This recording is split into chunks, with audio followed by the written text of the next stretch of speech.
Hello दोस्तों, आपका स्वागत है मेरे इस यूट्यूब चैनल पर।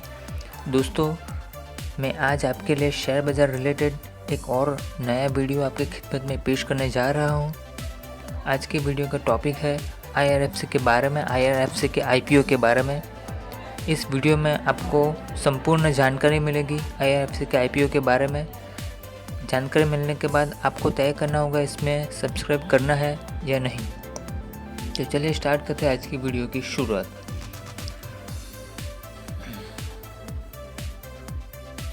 तो शुरू करते हैं आज का वीडियो। IRFC की स्थापना 12 दिसंबर 1986 को हुई थी। IRFC क्या है? तो इसका पूरा नाम है इंडियन रेलवे फाइनेंस कॉरपोरेशन।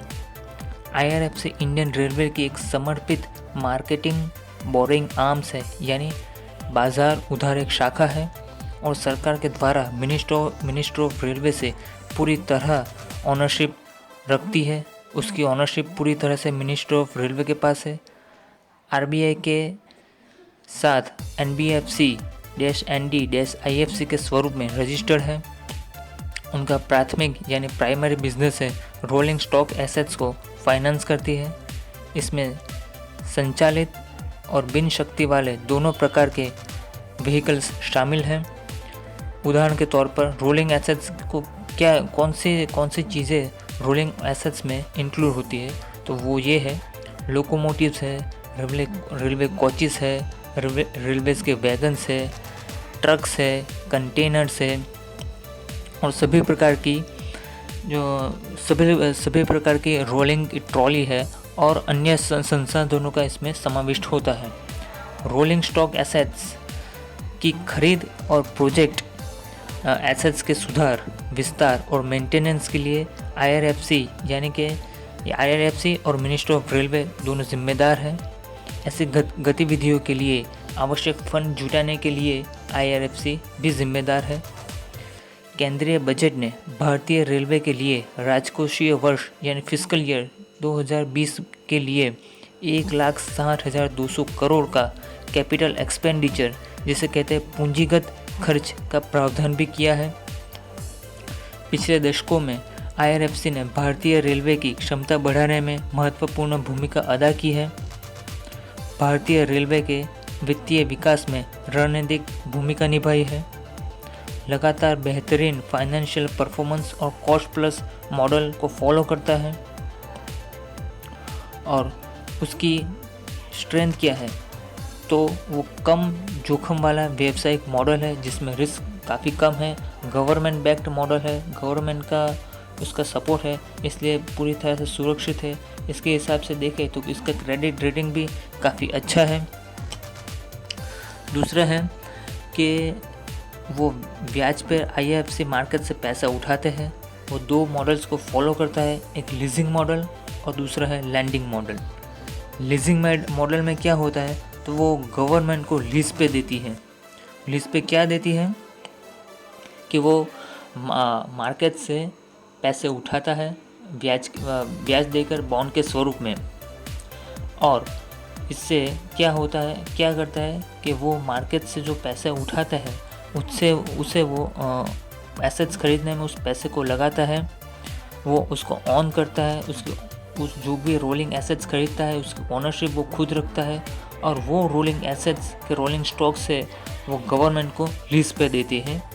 और गवर्नमेंट के पास से लीज पे जो रेंट आता है, लीज की जो इनकम है, उसके फॉर्म में उसको इनकम जनरेट होती है। किसको? IRFC को। वो लीज टोटल गवर्नमेंट को 30 साल के लिए दिया जाता है। पहले 15 साल को प्राइमरी पीरियड कहते हैं। लीज का 15 साल का पहला पीरियड जो प्राइमरी पीरियड भी कहा जाता है। तो पहले 15 साल IRFC गवर्नमेंट से प्रिंसिपल प्लस इंटरेस्ट कलेक्ट करता है। दूसरा 15 साल है जिसको हम सेकेंडरी पीरियड कहते हैं, सेकेंडरी फेज कहते हैं। उस 15 साल में वो लीज की रेंटल इनकम जो जनरेट होती है गवर्नमेंट से, वो कलेक्ट करती है। और आफ्टर 30 ईयर्स, 30 साल जब पूरे हो जाते हैं, तो वही जो लीज पर लिए हुए एसेट्स है वो गवर्नमेंट को बेच देती है 3 या 5% के हिसाब से, और वो अपना थोड़ा बहुत कॉस्ट लगाती है। दूसरा है लैंडिंग मॉडल। लैंडिंग मॉडल में क्या होता है, वो मार्केट से पैसे उठाता है, इंफ्रास्ट्रक्चर में वो इन्वेस्ट करता है और उसको लीजिंग के तौर पे गवर्नमेंट को दे देती है। और वो लीजिंग का दूसरा ही प्रकार है। तो अब लैंडिंग मॉडल में क्या होता है वो हम समझते हैं कि वो गवर्नमेंट या मिनिस्ट्री ऑफ रेलवे यानी इंडियन रेलवेज की सब्सिडरीज को लैंड करते हैं, वो बोरो करते हैं पैसे। कौन कौन से इंडियन रेलवे की सब्सिडरीज हैं? एक तो है आरबीएनएल, कोंकण रेलवे, रेलटेल और पीपावाव रेलवे। कौन कौन से हैं? आरबीएनएल, कोंकण रेलवे, रेलटेल और पीपावाव रेलवे।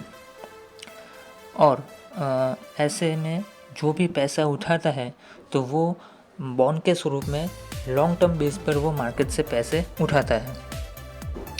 अब बात करते हैं उसकी वीकनेस पर। तो आईआरएफसी का बिजनेस भारतीय रेल सेक्टर के निरंतर वृद्धि पर सब कुछ निर्भर करता है। भारतीय रेल के विकास में कभी भी मंदी का असर आए या फिर व्यापार और परिचालन के परिणाम पर उसके ऊपर विपरीत असर हो सकता है। और रिसेंटली हम जानते हैं कि फंडिंग स्रोत में किसी भी प्रकार की कोई भी बाधा या फिर अवरोध आए और फंड जुटाने की कोई भी असमर्थता उनके व्यवसाय, फाइनेंशियल कंडीशन यानी वित्तीय व्यवस्था और संचालन के परिणाम पर काफ़ी विपरीत असर पड़ सकता है। ये बात को भी हमें मद्देनज़र रखना होगा। और रिसेंटली हम जैसे जानते हैं कि कोविड-19 की पैंडेमिक की वजह से अगर रेल व्यवहार ठप हो जाता है, अगर रेलवेज ही नहीं चलेगी तो उसके ऊपर निर्भर होने वाले आईआरएफसी का बिज़नेस कैसे बढ़ेगा, वो कैसे गवर्नमेंट को लीज पर देगी, जो भी रोलिंग एसेट्स है वो कैसे गवर्नमेंट के सब्सिडरी कंपनी है उसको बोरिंग देंगी या फिर उसको लैंड करेंगी पैसे। ये सब कुछ कोविड-19 के पैंडेमिक की वजह से अगर जो रेल के आईआरसीटीसी से बड़ी कंपनी या फिर रेलवे मिनिस्ट्री ऑफ रेलवेज को कुछ भी होता है लॉस या किसी भी प्रकार नुकसान, तो उसका सीधा असर आईआरएफसी के बैलेंस शीट पर ज़रूर पड़ेगा। ये बिल्कुल शीशे जैसे स्पष्ट बात है। और अब देखते हैं आईपीओ की कुछ हाइलाइट्स। आईपीओ ओपन कब हो रहा है? तो 18 जनवरी 2021 को। क्लोज कब हो रहा है? 20 जनवरी 2021 को। आईआरएफसी का प्राइस बैंड है 25 रुपये से लेकर 26 रुपये तक। और बीड में आप 575 शेयर्स का एक लॉट होता है, वो एक लॉट में 575 शेयर होता है, तो कम से कम एक लॉट आपको अप्लाई करना होगा। मिनिमम इन्वेस्टमेंट होगा 14,950 रुपये का और मैक्सिमम इन्वेस्टमेंट होगा 1,94,350 का। यानी मिनिमम एक लॉट आपको अप्लाई करना होगा और मैक्सिमम 13 लॉट रिटेल पोर्शन से। उसका ऑफर फॉर सेल कितने का है? तो है 1,663 करोड़ का। आईपीओ का साइज़ है 4,455 से लेकर 4,633 करोड़ का। इसमें रिटेल का पोर्शन है 35%।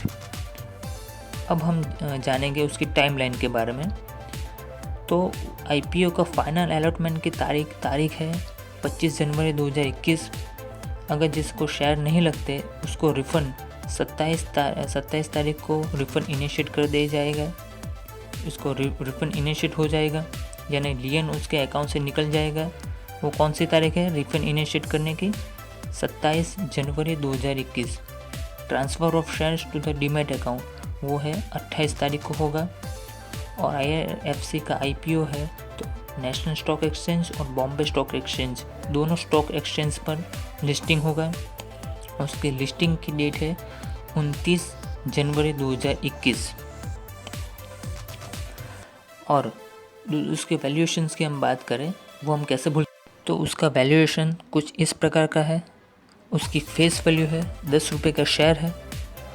उसकी अर्निंग पर शेयर 3 रुपये 93 पैसे है। उसका पी रेशियो 7 से 8 है, 7.8 है। उसका रिटर्न ऑन नेट वर्थ है 13.19%। उसकी नेट एसेट वैल्यू है 21.37 रुपये प्रति शेयर।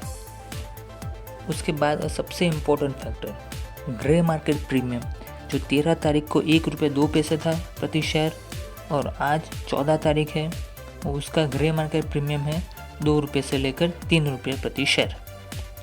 अब बात करें उसकी ग्रोथ, बात करें अब प्रमोटर्स होल्डिंग की, तो उसके प्रमोटर्स है प्रेसिडेंट ऑफ इंडिया।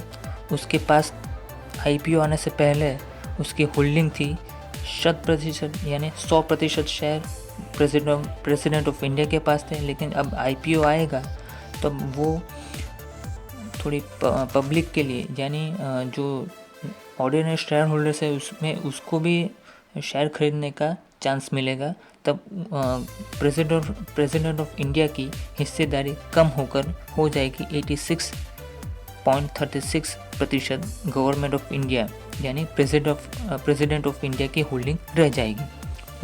उसकी ग्रोथ स्टोरी की बात करें तो इस प्रकार का पहली है नेटवर्क एक्सपांशन। अब रेलवे पहले बात करें 1990 से पहले तो वो ज़्यादा एक्सपांशन पर वो ध्यान नहीं देती थी, लेकिन उसके बाद जो भी सरकार आई, चाहे लालू प्रसाद यादव की बात करें तो लालू प्रसाद यादव ने ही इस रेलवे को प्रॉफिटेबिलिटी में लाने की जहमत उठाई थी और उसके टेन्योर में ही शायद रेलवे प्रॉफिट में आया होगा। तब से मिनिस्टर ऑफ रेलवेज और गवर्नमेंट ऑफ इंडिया का पूरा कंसंट्रेशन रेल नेटवर्क का एक्सपांशन पर है। रेल नेटवर्क है उसको पूरी तरह से इलेक्ट्रिफिकेशन पे अब ध्यान दिया गया है। दूसरा है सेफ्टी।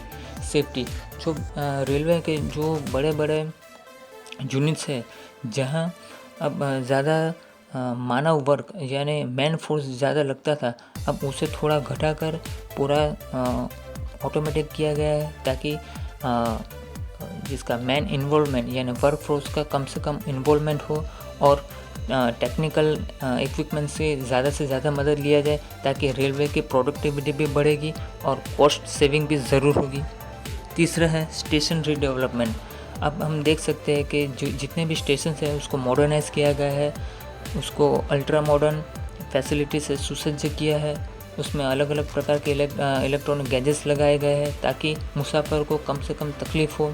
स्टेशंस का रिनोवेशन होता है, नए स्टेशन रीडेवलपमेंट किया गया है, उसमें पूरी तरह से इंफ्रास्ट्रक्चर फैसिलिटी को सेटअप किया गया है। दूसरा है हाई स्पीड रेलवे कॉरिडोर। अब हम जानते हैं कि भारत सरकार अब मेट्रो रेल के लिए या फिर बुलेट ट्रेन के लिए काफ़ी महत्वाकांक्षी है। सरकार ने बड़ी मात्रा में ज़मीन अधिग्रहण की जिसे कहते हैं कैंपेनिंग भी शुरू कर दी है। बड़ी लैंड से उसको एक्वायर करके वहाँ मेट्रो बुलेट ट्रेन की पटरियाँ लगेगी। बुलेट ट्रेन दौड़ाने का भी सरकार का महत्वाकांक्षी प्रोजेक्ट है। दूसरा है इंक्रीज रोलिंग स्टॉक्स एसेट्स।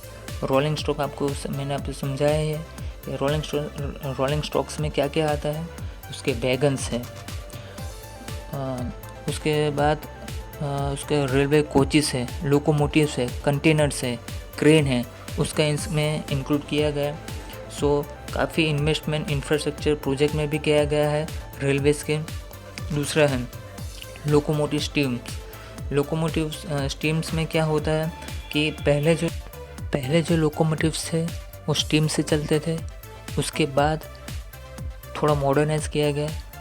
उसके दूसरी पीढ़ी के जो लोकोमोटिव्स थे वो डीजल पे चलते थे, लेकिन आज के ज़माने में जो लोकोमोटिव्स है वो इलेक्ट्रिसिटी पे चलते हैं।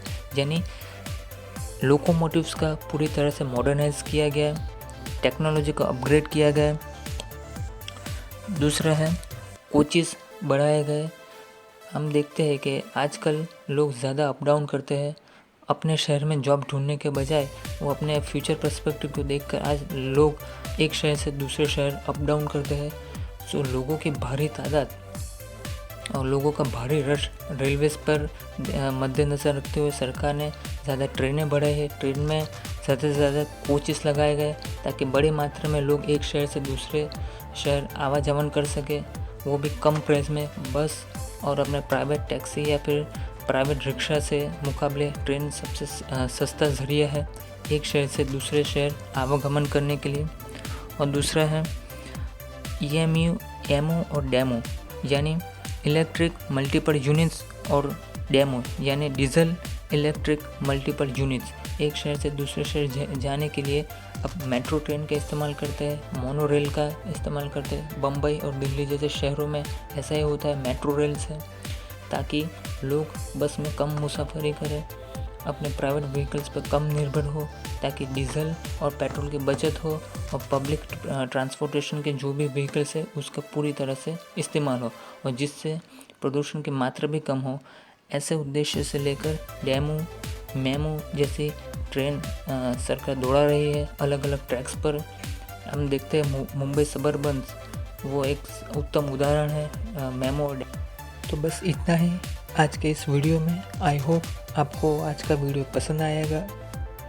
आपको IRFC का IPO के बारे में कुछ अच्छी जानकारी जानने को मिली ऐसी मैं अपेक्षा रखता हूँ। सो इस वीडियो को लाइक करना, शेयर करना और मेरे चैनल को सब्सक्राइब करना।